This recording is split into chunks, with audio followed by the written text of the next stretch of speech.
Talk.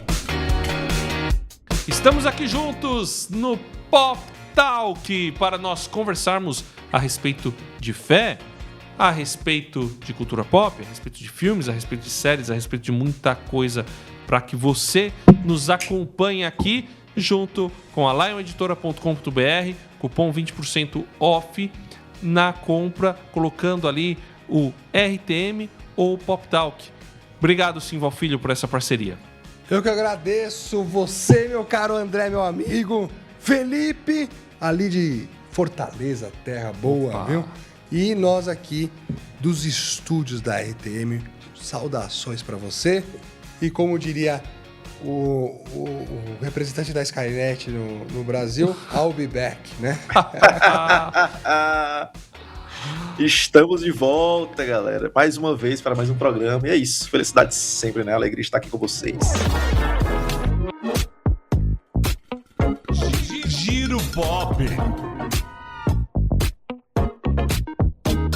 Simval, explica pro nosso pessoal, antes de você dar sua notícia, o que é um spin-off? Spin-off é uma série derivada... Pronto.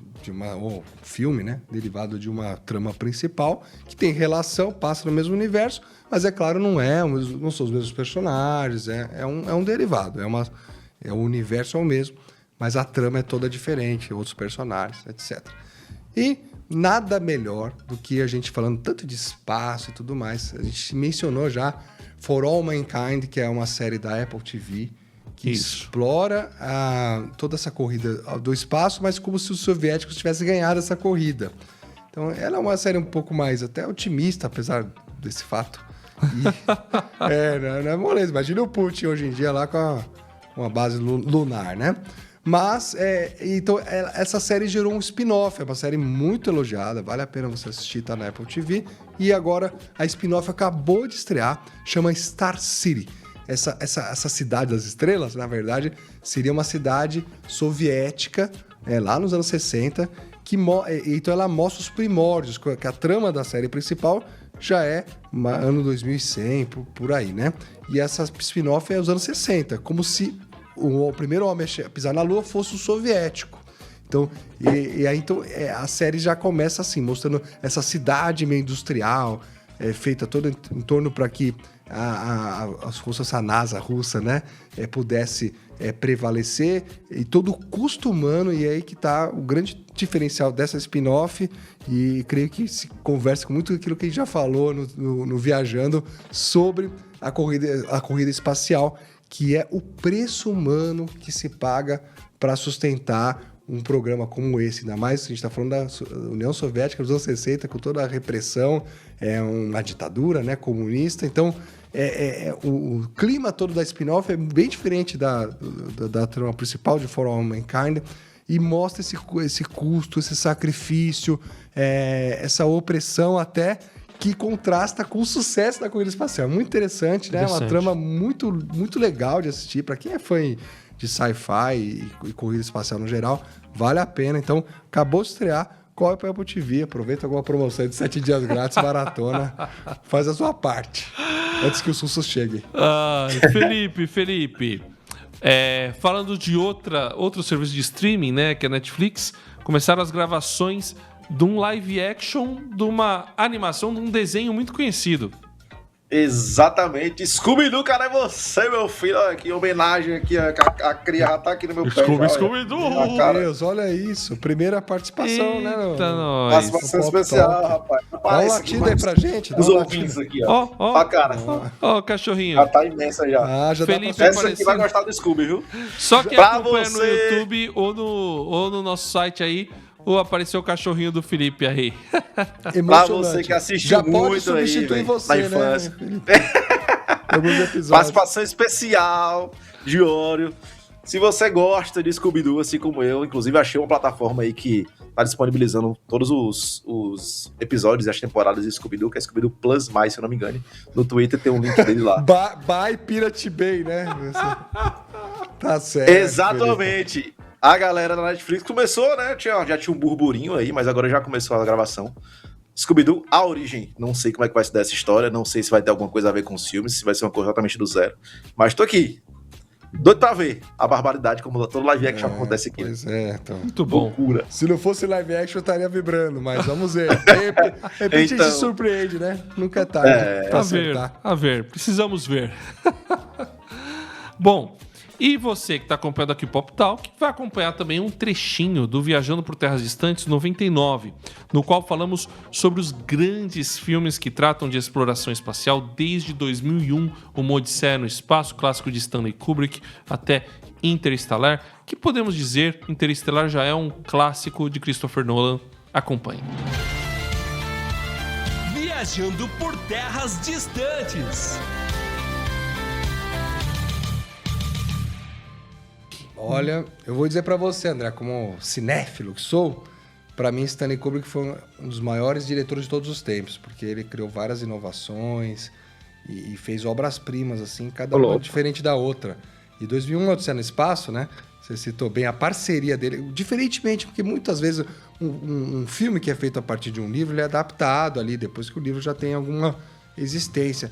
Mas o Kubrick e o Clarke, o Kubrick conhecia a obra do Clarke, e ele propôs fazer alguma coisa juntos, tal. Então eles criaram juntos o enredo de 2001, Odisseia no Espaço.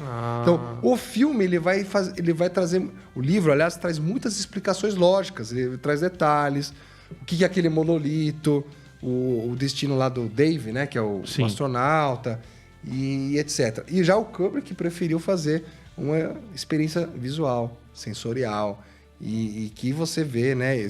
Praticamente o filme não tem diálogos, né? Segunda metade pra frente não tem diálogo. Não tem diálogo. E aí então o Kubrick fez uma experiência assim filosófica, tanto que tudo que o livro, aliás, explica, o filme deixa em aberto para sua interpretação. Muito interessante isso. Tem que interpretar, né? Você tem que interpretar. E uma das maiores injustiças, só para terminar, que é aí uma indignação pessoal, do Oscar, de todos os tempos, cara. Porque o Kubrick não ganhou o Oscar de melhor diretor. E o filme nem foi indicado a melhor filme. É o Oscar de 1969, o filme de 68. Sim. Quem ganhou era um musical que ninguém lembra, chama Oliver. É um musical é assim, razoável, né? Pra dizer Não, só de musical ganhar já tá errado, né? É um filme, assim, que vale muito a pena ser assistido por essa experiência que ele traz. Ele é muito antigo, né? Já 1968, mas ele é muito interessante, impressionante e abre para muitas discussões, inclusive sobre o tempo, sobre a vida. Ele é bem existencial, então é bem legal. E é interessante que ele antecipou o funcionamento da inteligência artificial, né? Hoje a gente dialoga com a inteligência artificial. Inclusive, né, a questão ética, né? Da inteligência artificial ganhando Mas ele não, vida, né? De certa maneira. No final do filme, ele não toca no monólito lá e renasce mesmo? Então, ele toca... Ou eu tô confundindo o filme? Não, é isso mesmo. O Carlos tá falando sério, sim, eu acho que ele tá zoando. Não, ele renasce mesmo. A questão é que, assim, o filme não deixa claro como ele renasce. Mas a ideia, assim, conforme... ele renasce.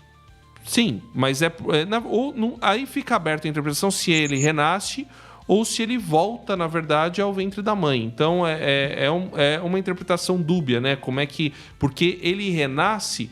com o universo, aparece o feto e o universo atrás dele. Então você fica meio assim se aquilo é um retorno, se ele morreu, o que foi que aconteceu com ele. Parece que isso Você não sabe exatamente o que aconteceu, né? O livro parece que explica melhor. Virou um deus. Algo assim.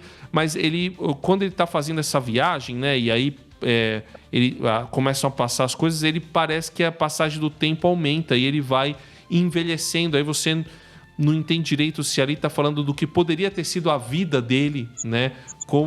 O que ele está enfrentando, se ele está, de repente, numa espécie de... o que poderia ter acontecido se ele tivesse sobrevivido àquilo. Então, é uma interpretação bem aberta. É difícil explicar. Tem que assistir mas é difícil explicar porque foi proposital. Sim, claro. Até em entrevistas depois, o Kubrick falou que ele não queria explicação. É curioso que muitas vezes a gente busca explicações, né, nas obras de arte. Sim. E o próprio autor quis propositalmente... Vai ler o livro, né? Não é nem ler o livro. Porque o livro tem um final, né? Um final explicado, né? Mas eu não vou entregar o spoiler, porque eu quero que você leia, meu caro ouvinte. Mas a questão toda é que era proposital. O diretor quis que o filme fosse da interpretação de cada um. A gente vai fazer uma sequência de alguns filmes aqui para que a gente vai passar rapidinho, porque a gente quer chegar em um que é declaradamente muito influenciado por 2001, Uma Odisseia no Espaço. Então, nós temos aqui em 1969 o lançado Marooned, né, que mostra astronautas presos no espaço e é extremamente realista. Isso que é interessante. As obras de ficção que a gente vai mostrar aqui são obras que elas trabalham o realismo e os problemas reais da viagem no espaço. Então, enquanto a Star Trek estressou e ultrapassou alguns problemas e vai lá, aquela nave gigantesca, os caras jogam tênis dentro da nave e tal, pratica esporte, aqui o pessoal procura falar, olha, vamos... E aquele módulo lá de 3x3? Cruzeiro do Neymar, né? Travinha, aqui se chama Isso que eu ia falar, a casa do Gustavo Lima, né? Então, aqui não, é Tem um 3x3. graal no meio da nave. É, exato. Não, aqui é 3x3, aquela nave pequena, né? Os pessoal, até eles fantasiam um pouco, Comprou mas no dentro, Minha assim, Casa Minha Vida, é mais humilde. não, e dentro do plausível, digamos assim. Então, e vão lidar com os problemas que são decorrentes dessas limitações. Então, o Marooned mostra aí astronautas presos no espaço, com recursos muito escassos, muito parcos, né? Então, aí depois a gente tem um filme que o Simval assistiu, que é o Silent Running. Silent Running, muito bom. Que é um filme mais ecológico, né? Sim. É uma corrida silenciosa, né? Em português. Que mostra justamente essa questão de que a gente... a corrida para o espaço por conta das escassez de recursos da Terra, né? Então tem toda uma mensagem que, novamente, vai ser resgatada, por exemplo, em Interestelar, né? Tem um paralelo aí da escassez. E agora no filme mais recente, Devorador das Estrelas. Então, a Terra está se esgotando, tá se estressando. Sim. E aí a única saída possível é o espaço. Que, inclusive, se relaciona com o que acontece muito também na vida real e nos bilionários, né? Tentando fazer viagens espaciais, falando em colonizar Marte. Umas viagens, assim, né? Não só práticas, mas filosóficas também. Porque A viagem começa aqui, né? a viagem começa na mente deles. Mas é tudo assim, num desejo, né? Numa consciência até deles, né? De que a Terra está com os seus recursos naturais se esgotando e que você teria que, em tese, né? Ir para fora, né? A única saída, né? Outro clássico, outra obra clássica aí, que é da década de 70, é Solaris, do Tarkovsky, que é algo, vamos dizer, quase um clássico absoluto, né? Isso mesmo. É um filme bem filosófico, bem denso. O Carlos ia dormir, com certeza, né? Mas e aí ele foi Depende, refilmado. se for bom, eu fico acordado. Se for igual o irlandês, eu durmo. Porque Os Eleitos é como o 2001, Odisseia no Espaço, só que enquanto o 2001 é filosófico, tá, Os Eleitos é prático. Ele mostra o que Apolo 13 mostra lá, o sangue, o suor, o esforço que é você transformar. Né? Os Eleitos fala daquela primeira geração de astronautas que eram, na verdade, chama pilotos de caça, tal, Sim. mas que transicionam de uma lógica para outra, para romper o espaço. Então, tudo foi feito na marra, um sistema que não dá certo, é tentativa e erro. Então, é muito legal. E o Apolo 13 é isso, né? Que no fim... É o mundo como ele é. Porque no fim tem toda a parafernália, não sei o que, você manda o homem pro espaço, aquela coisa. Os caras chegam lá, dá tudo errado. E eles têm que se virar no básico. Aí tem uma equipe na Terra que eles começam a perder oxigênio lá uma certa hora do filme. Aí uma equipe na Terra eles colocam numa sala lá, tudo que eles têm lá, num foguete, fala, gente, dá um jeito para eles respirarem. Então é raiz, é coisa assim, tipo, é o Legendários no Espaço, você tem que se virar com o que tem que comer. Subir na montanha também? Subir na montanha, né? No espaço é quase isso. E é muito legal essa questão prática e real, né? Que, na verdade, a gente tá falando de filmes baseados em histórias reais já, né? Os Eleitos, que é a primeira geração, que é, se eu não me engano, é do Mercury, né? Os primeiros voos espaciais foram o programa Mercury. E aí agora o Apollo 13, o programa Apollo, né? Que o personagem do Tom Hanks, né? Então, É o Tom Hanks, eu ia falar outro... Eu ia errar o ator, mas foi o Tom Hanks que fez O Tom Hanks que fez o personagem principal, o Ed É. Harris, fazer o cara na Terra, o diretorzão da NASA lá, que dá soluções, que é muito interessante. Ele foi indicado ao Oscar de coadjuvante. Ele fala... todo mundo estava em desespero, ele mostra muita lição de liderança, né? E aí ele vinha na prática, gente, eu não quero saber, me dê um jeito, né? Outros filmes que vale a pena citar, você tem Contato, de 1997, que é, na verdade, participação aí do Carl Sagan, um físico famoso, e que vai discutir a questão ali do primeiro contato, né? É baseado no romance do Carl Sagan. Você tem Moon, de 2009, que é outra obra aí do cinema que vai trazer uma atmosfera industrial, a questão do clima de trabalho, a solidão na exploração espacial. E aí a gente vai andar mais um pouquinho e vamos chegar no filme Gravidade, de 2013. Me lembra, é do Cuarón? É do Alfonso Cuarón. Alfonso Cuarón. Que filme, hein, cara? Filmaço. Que filme. Esse eu nem vi. Legal. Você não viu Gravidade? Meu Deus, você tá Sandra fora de Bullock órbita. e George Clooney Não. também. George Clooney gosta de ir pro espaço, George Clooney né? gosta de espaço, o Sol da Meia-Noite, ele tá sempre envolvido aí nessa... Exatamente. Então, Ele é muito Nespresso. Muito combustível. olha, o que eu acho Meu muito... Deus. Cara, o Alfonso Cuarón, ele é conhecido porque, mais ou menos como o Alfred Hitchcock, ele gosta bastante de plano sequência, né? Isso mesmo. E aí ele faz o plano de sequência no espaço, cara. É muito legal. Então, eu não sai da minha cabeça a cena em que ela...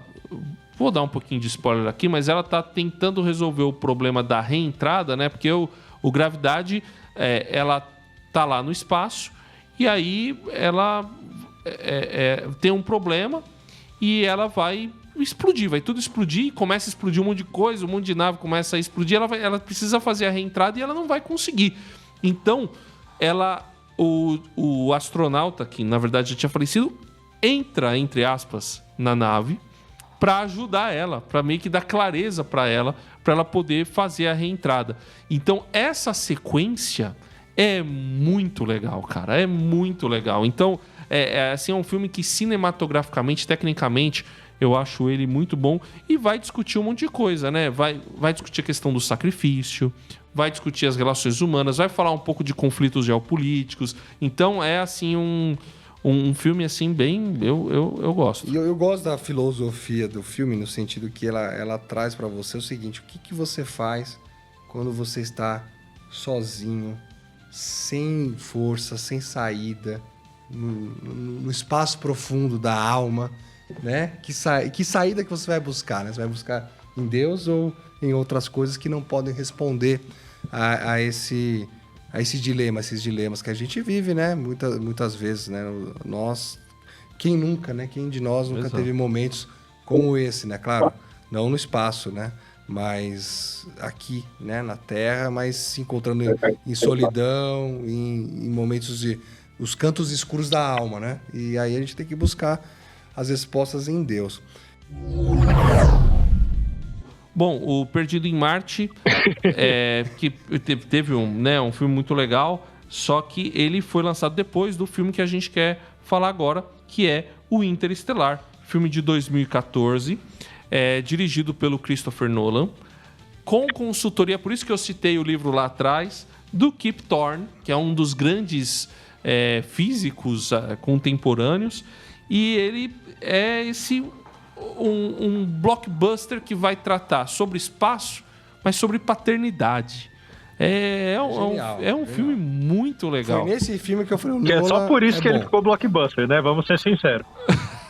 Do conflito familiar, você acha? Eu acho que foi o conjunto da obra, viu? Eu acho que foi um tiro certeiro em todos os pontos, velho. Até a parte de trilha sonora também foi absurdamente Não, boa. é porque Os assim, caras não- conseguiram acertar em tudo. É verdade. Não, ele é bom, gente, mas você vai pegar a grande massa, você não vai ver um filme do espaço, mano. Mas como você começou a trabalhar com muita coisa que é cotidiana, aí eu acho que ele furou a bolha. Então fala pra mim o que mais te atrai no Interestelar, Carlos. Vixe. Rapaz. Aí.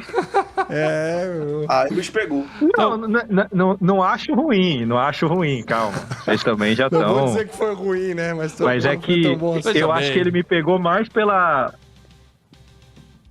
Não, eu acho que ele me pegou mais pela ideia de paternidade do que pela ideia dele A teoria. ser um futuro distópico e tudo mais. Eu acho que, pra mim, apesar de eu gostar disso, de tudo mais, de você ter a questão de meio que distorção de tempo, tudo do tempo acabando com tudo, mas você colocar que o que liga tudo é o amor e tudo mais, ainda mais pra gente que é cristão, você pega forte, né? Acho que tem a frase que eu tava procurando que eu queria, que tem aqui, uma vez que você se torna pai, você é o fantasma do futuro dos seus filhos. Eu acho que é interessante porque ele faz a promessa pra Murphy de que ele vai voltar, e ela se ancora nisso, ela tem isso como uma força motriz pra continuar vivendo mesmo quando ele não tá lá. Sim. E ele sai pra missão. E acho que quando você mostra, ainda mais vocês dois que são pais, podem falar melhor, ele voltar, ver as mensagens dos filhos envelhecendo décadas, e ele permaneceu jovem, perdeu tudo isso.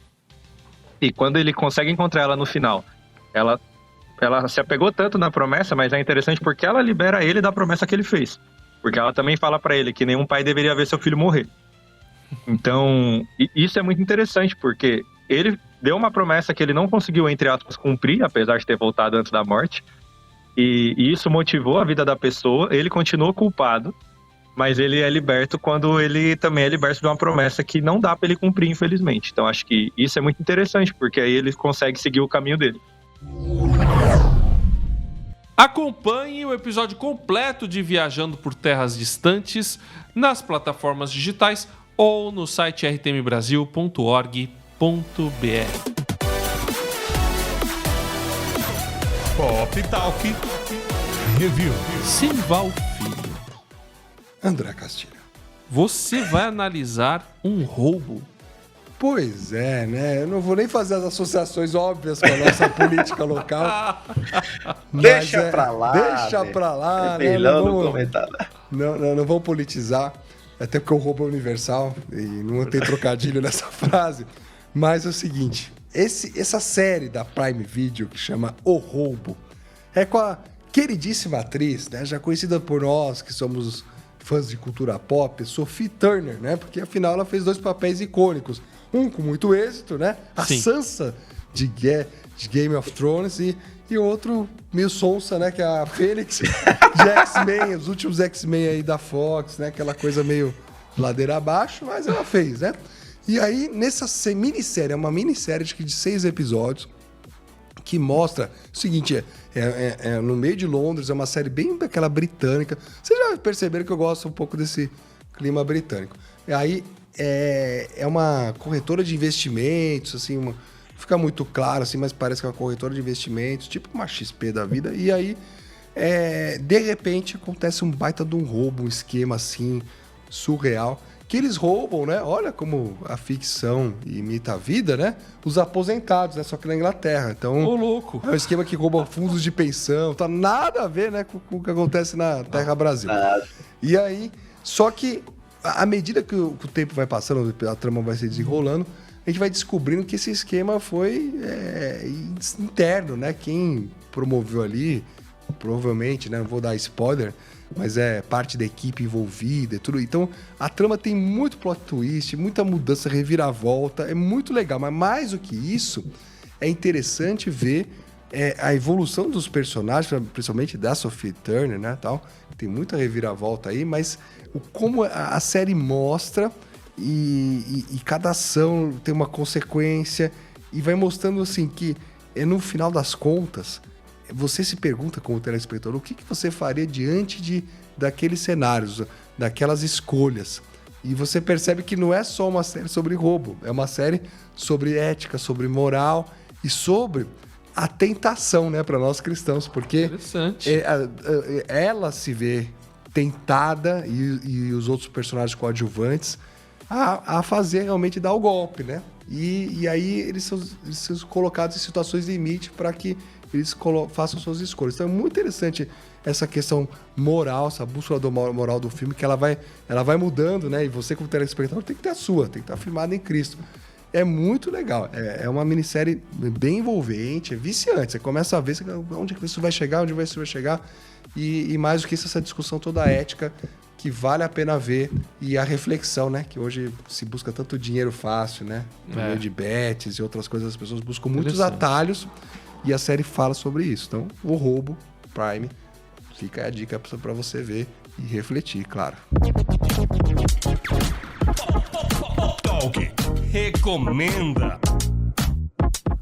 Eu quero recomendar uma série que eu assisti recentemente com os meus filhos e a minha esposa, chama Como Mágica. É uma animação, série não, falei errado, é um filme de animação que está na Netflix e ele é um filme muito interessante sobre... são umas criaturas ali que é uma mistura de animais com plantas. Eles estão... mas aí tem uma rivalidade entre alguns ali, tem a questão da cadeia alimentar, mas antes eles viviam de maneira harmoniosa. E aconteceu alguma coisa, aconteceu um problema, então... E aí é uma série que fala muito sobre amizade entre diferentes, que fala a respeito de jornada, fala a respeito de sacrifício. E no fim dá para fazer umas pontes ali com o cristianismo. Perguntei depois pro Fernando, isso que aconteceu com esse personagem te lembra quem? Ele falou, ele é Jesus, né? Então é uma série não, é um filme de animação, achei interessante, Como Mágica. Felipe, você assistiu também alguma coisa aí que ia recomendar pro pessoal? Com certeza, né? Apesar de a blusa do Star Wars foi do episódio passado que vocês estavam usando, né? Saga emblemática seria a série do Darth Maul, né? Pra quem gosta do universo expandido e tá acompanhando, assim como eu, que assistiu Clone Wars aí, 8 temporadas da animação. Rapaz. E também assistiu, né? Um pouquinho aí dos primeiros filmes ali, das prequels. Vai conhecer Darth Maul, boneco vermelhinho lá, né? Meio feioso. Mas a série específica dele, né? Tratando não só a sua história, o seu arco, o fim do seu arco, digamos assim, pra emendar nessa parte nova aí de Ahsoka e tal, e esses rumores de cancelarem a última trilogia, né? Que foi muito boa. Então, assim, forças positivas para que essa não série... foi muito boa. Não foi. Eu vou defender o filho. Não foi muito boa. A ideia é boa de cancelar. Desculpa, eu não gosto de heresia. Você me falou que foi muito boa, eu achei que falou, então, mas tá tudo bem. Então, assim, assistam Darth Maul pra poder cancelarem essa trilogia aqui, pelo amor de Deus. Mesmo não gostando, mas pelo menos vamos fazer um focinho pra essa ideia vingar. Acho que é uma melhor pra todo mundo. Beleza, pessoal, muito obrigado. Simval mais uma vez, Simval da lioneditora.com.br, cupom 20% de desconto, RTM ou Pop Talk. Escolhe aí qual cupom você quer. E eu, André Castilho, agradeço. Deus abençoe cada um de vocês. Vamos juntos, até a próxima. Com Deus. Bless you.